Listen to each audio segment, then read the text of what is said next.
Hello everyone, welcome है आप सभी का मेरे इस यूट्यूब चैनल पर।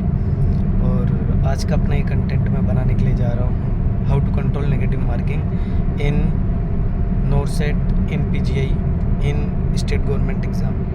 तो देखो, कुछ टिप्स बताने के लिए जा रहा हूँ। उसमें ये पहला टिप्स है, पहला नंबर तो आपको अपनी थ्योरी अच्छी तरीके से रिवाइज़ करनी है। हर एक कंटेंट आपके माइंड के अंदर होना चाहिए, जो कि जैसे ही अगर आप कोई भी क्वेश्चन देखते हैं तो आपको तुरंत उससे रिलेटेड जितना भी कंटेंट है वो आपके माइंड में आ जाना चाहिए। फिर आपको क्या करना है कि एमसीक्यू प्रैक्टिस करना है। एमसीक्यू प्रैक्टिस करने के लिए आप कोई सी भी बुक ले सकते हैं। अगर आप किसी कोचिंग में जुड़े हुए हैं तो वहाँ के क्वेश्चन को प्रैक्टिस कर सकते हैं। बुक में आप चाहे PR Yadav, target high, NCLEX, Mosby, Lippincott, कुछ भी आप इनसे जो है अपने एमसीक्यू को प्रैक्टिस कर सकते हैं। जब आप एमसीक्यू प्रैक्टिस कर रहे हैं तो उसमें कुछ क्वेश्चंस रॉन्ग भी होते हैं। जो क्वेश्चंस हमारे रॉन्ग होते हैं उनको आपको एक अलग बुक में लिख लेना है, अलग कॉपी में लिख लेना है। देन उनको नंबर ऑफ़ टाइम रिवाइज़ करना है, जिससे कि जो सवाल गलत हो रहे हैं, जो सही हैं वो तो सही होंगे आगे एग्ज़ाम में भी।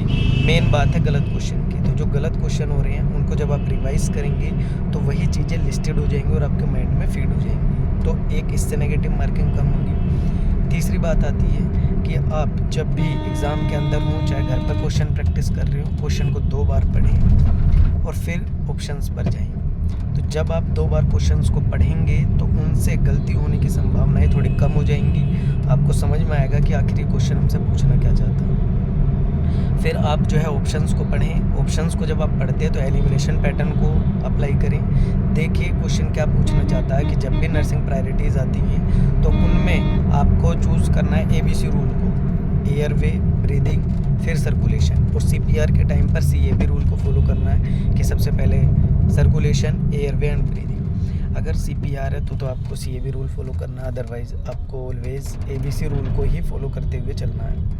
तो ये आपको कुछ पता होना चाहिए नर्सिंग प्रायोरिटीज़ के बारे में और ABC रूल के बारे में। देन आपको एलिमिनेशन पैटर्न के बारे में।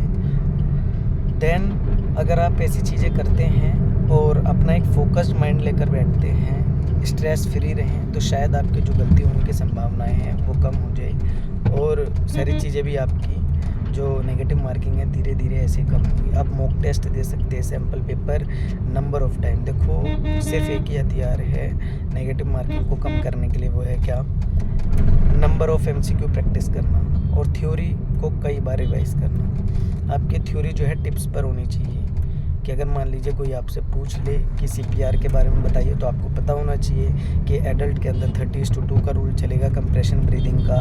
इन्फेंट और चिल्ड्रन के अंदर भी 30:2, व्हेन 1 रेस्क्यूअर और अगर 2 हैं तो 15:2।